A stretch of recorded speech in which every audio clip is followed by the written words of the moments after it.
Ocean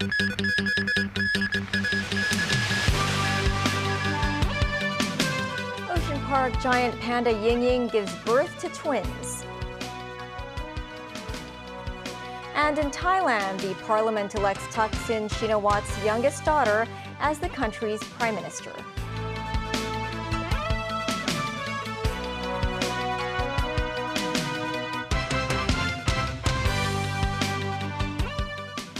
Hello and welcome to TVB News. 17 years after giant pandas Ying Ying and Lele came to Hong Kong, Ying Ying gave birth to a pair of cubs yesterday on the eve of her 19th birthday. Ying Ying is also now the world's oldest first-time panda mom. Secretary for Culture, Sports and Tourism Kevin Yeung said Hong Kong will raise the twin cubs without having them sent back to Sichuan. A veterinarian says that since Hong Kong has no experience raising panda babies, Ocean Park should take extra caution taking care of the cubs. Jackie Lin reports from the park. As the world's oldest first-time panda mom on record, Ying Ying gave birth to her twin cubs here in Hong Kong, just 1 day shy of her 19th birthday. But visitors would have to bide their time before a meet and greet with Ying Ying and her babies.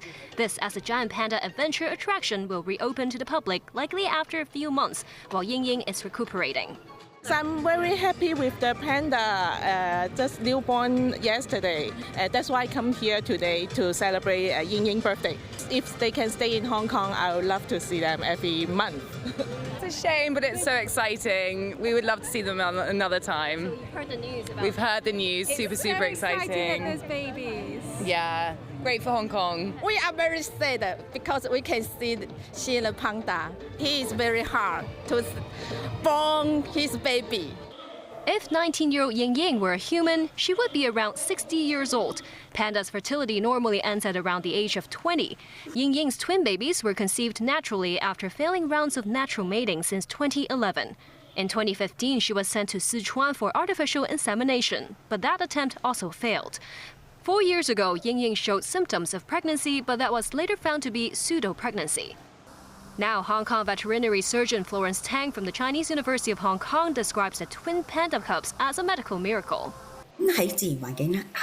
Tang said Ying Ying's childbearing was made possible probably by the living environment and quality diet. She added that when giant pandas give birth to twins in the wild, one of the newborns often dies. That's because of the panda's insufficient breast milk and difficulty in caring for two cubs at the same time. So Ocean Park has to put in extra efforts to care for the Hong Kong-born cubs. Tang said the panda nannies have to use sweetened water to distract the mother to rotate the cubs being breastfed. In late March, Ocean Park closed the giant panda pavilion for 4 days to complement Ying Ying and Lele's peak mating season in hopes of conceiving a cub. Now that Ying Ying has given birth, the Ocean Park is going to close the giant panda pavilion again until further notice. Jackie Lin, TVB News. It's understood a mainland animal park has delivered panda-use milk powder overnight to Hong Kong's Ocean Park to ensure the panda baby's survival. Apart from the twin cubs, Hong Kong will likely welcome 2 more giant pandas from Sichuan by late September, the tourism chief said. Jackie Lin with the story. In his 2-day trip to Sichuan's Chengdu, Secretary for Culture, Sports and Tourism Kevin Yeung signed a cooperation agreement. It includes follow-up work on the arrangements to send the 3rd pair of giant pandas to Hong Kong, as well as the care and research efforts related to the soon-to-arrive bears. Alongside the pair of newly born twin cubs, Ocean Park might be home to a total of 6 pandas. Tourism sector lawmaker Yu Pak Leung said the city should seize the opportunity to develop the panda economy. He suggests taking reference from Sichuan and South Korea to extend the pandas' fan base by documenting their growth on social media. References too can be taken on how to raise cubs from Guangzhou's Chimelong Safari Park. Its giant pandas gave birth to not just twins but even triplets. Its conservation experts said the cub's survival hinges on whether they receive enough milk over the coming 10 days, and human intervention is necessary. That's because inexperienced first-time panda moms sometimes fall asleep while breastfeeding, then accidentally drop their babies or crush them. At the Chimelong Park, panda babies could usually meet the public when they were around 6 months old. Jackie Lin, TVB News. At least 12 flights traveling between Hong Kong and Tokyo were cancelled owing to the effects of Typhoon Ampil. Several additional flights have been delayed. The airport authority's website indicated delayed flights include those of Hong Kong Express and Cathay Pacific. 8 Hong Kong Express flights were delayed by close to 2 days, with a departure time of flight UO652 delayed from 3 p.m. today to 2 p.m. Sunday. The budget airline announced it will offer affected patrons free flight changes or full refunds. A 6.3 magnitude earthquake struck the waters off Taiwan's eastern city of Hualien this morning. Tremors could be felt across the island and multiple aftershocks were recorded. Taiwan was rattled by the quake at around 7:30 a.m. during the morning rush hour. Dashcam footage captured the impact of the earthquake. The epicenter was located at around 34 kilometers off the coast of Hualien, with a shallow depth of 9.7 kilometers. Fortunately, the island recorded no immediate casualties this time. Officials warned that aftershocks could reach a magnitude of 5.5 or above in the next few days. Thailand's parliament today elected Pangthorntarn Shinawat, the youngest daughter of the divisive former leader Thaksin Shinawat, as the country's prime minister. Daniel Rao tells us more. Paetongtarn has become Thailand's third leader from the Shinawat family. Her father, Thaksin Shinawat, was ousted in a military coup in 2006 and just returned to Thailand from self-imposed exile last year. Her aunt, Yingluck Shinawat, still lives in exile. Paetongtarn has also become Thailand's second female prime minister after her aunt and the country's youngest leader at 37. As a sole nominee, she was confirmed by 319 votes in approval, with 145 voted against her and 27 abstained. Members of Parliament spent about an hour casting their votes in public one by one. Paetongtarn is the leader of the ruling Pheu Thai party, but was not an elected lawmaker, which was not required for her to be a candidate for prime minister. She will officially become prime minister with a royal endorsement, though the timing of that step isn't known.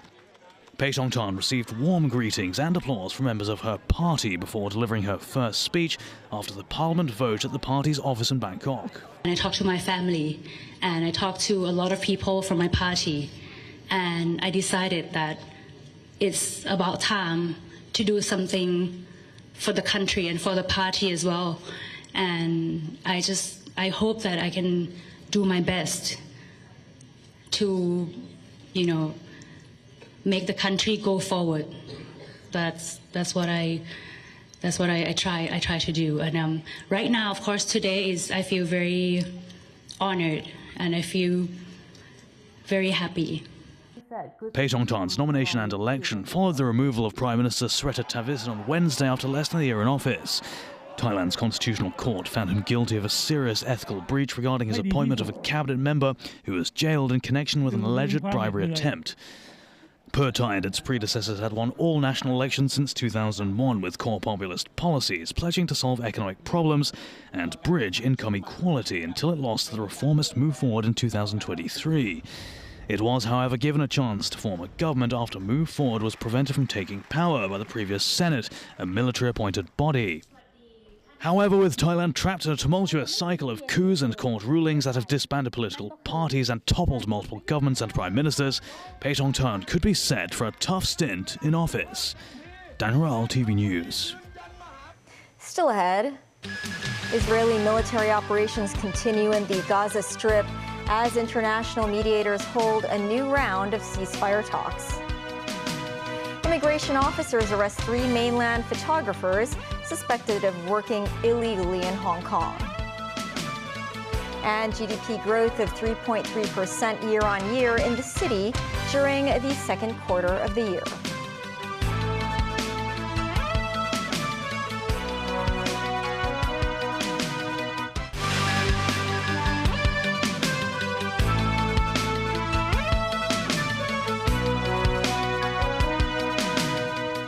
Welcome back. International mediators have held a new round of talks aimed at halting the Israel-Hamas war and securing the release of scores of hostages. A potential deal is seen as the best hope of heading off an even larger conflict. The region is tense, with Iran saying it would retaliate for the recent assassination of Hamas political leader Ismail Haniyeh in Tehran. Meanwhile, the Palestinian death toll in Gaza, after more than 10 months of war, has passed the 40,000 mark. Nazvi Karim with more. Israeli soldiers working under torchlight in Gaza, preparing to blow up what they say is a Hamas tunnel. The explosions send massive plumes of dust and earth into the air as the Israeli Defense Forces continue to pound Gaza after more than 10 months of war. In Doha, Qatar, ceasefire talks have resumed after the July 31st assassination of Hamas political leader Ismail Haniyeh, who was a key negotiator. Representatives from Israel are meeting mediators from the United States, Qatar and Egypt, while Hamas is absent. Hamas says Israel's continued bombardment of Gaza is an obstacle to talks. The U.S. State Department said negotiations are based on President Joe Biden's proposal in May that Israel and Hamas accepted, but with both sides accusing the other of adding new demands. It is an important step. As we've said, that in the lead up to this meeting, we have already narrowed some gaps, and the focus now is on some of the more specific implementation and specific issues as it relates to the agreement. There, of course, is a lot of work that remains ahead. This is a complex situation and a complex agreement, but the work is so important, and we're very pleased that this process has taken place again. The resumption of talks came as Gaza authorities announced that the Palestinian death toll after more than 10 months of Israeli assaults had surpassed 40,000. 6 Palestinians were killed in an airstrike on the Jabalia refugee camp in northern Gaza, while Israel also hit targets in Rafah and Khan Yunis in the south. Volker Turk, the High Commissioner for Human Rights, said that today marks a grim milestone for the world, with 40,000 Palestinian lives officially confirmed to have been lost, according to Gaza's health ministry. Most of the dead are women and children. This unimaginable situation, he said, is overwhelmingly due to recurring failures by the Israeli Defense Forces to comply with the rules of war. Nazvi Karim, TVB News. Ukrainian President Volodymyr Zelensky says his country's forces have taken full control of the town of Suda in Russia's Kursk region, and they have set up a military commander's office there to coordinate their activities. In Moscow, a Kremlin aide claimed that NATO and Western special services were directly involved in planning Ukraine's surprise incursion into Kursk, though the White House maintained it had not received advance notice of the attack from Kiev. Meanwhile, a Russian court has sentenced a 33-year-old Russian-American ballerina to 12 years in prison on treason charges over her donation to a charity supporting Ukraine. This report from NBC. Tonight, Russian-American dual national Ksenia Karelina, sentenced to 12 years in a Russian prison for high treason, found guilty of donating what her boyfriend says was $51.80 from her U.S. bank account to a charity supporting Ukraine. To call that treason is just absolutely ludicrous. The ballerina appearing today inside the glass box of a Russian courtroom, reminiscent of Evan Gershkovich, who was sent home just days earlier with Paul Whelan and others in a massive international prisoner swap. Meantime, with reports of Russian gains in eastern Ukraine, the Ukrainians announcing today they've gained ground in Russia's Kursk region. President Zelensky claiming his military is now in complete control of the Russian town of Suda, setting up a military command post. Ukrainian media broadcasting pictures of aid being distributed to occupied Russian civilians. We spoke with one of President Zelensky's top advisors, who insists the goal is to defend Ukraine. Is this an occupation? No, this is definitely not an occupation, he says. This is a destruction of the military objects of the Russian Federation in the Russian rear. On Wednesday, Ukrainian special agents captured more than 100 Russian soldiers, according to a security source, replenishing what they're calling a POW exchange fund, while the Russian Ministry of Defense put out its own video of captured Ukrainian soldiers. Ukrainian officials say prisoner swap talks are already underway. Historically, U.S. officials have been very careful with what they say so as not to provoke the Russians. Today, we did hear from the NSC's John Kirby say that so far he has not heard any escalatory rhetoric from the Russians, particularly on the question of the use of nuclear weapons, which is noteworthy. Hong Kong recorded GDP growth of 3.3% year-on-year in the second quarter of this year. This with the city expected to see an economic growth of between 2.5 and 3.5% throughout the year. Timothy Lee reports. The city's economy continued to experience a gradual upward trend in the second quarter of this year. Hong Kong's GDP grew by 3.3% year-on-year, marking the sixth consecutive quarter of economic growth and an increase of 0.4% on a quarterly basis.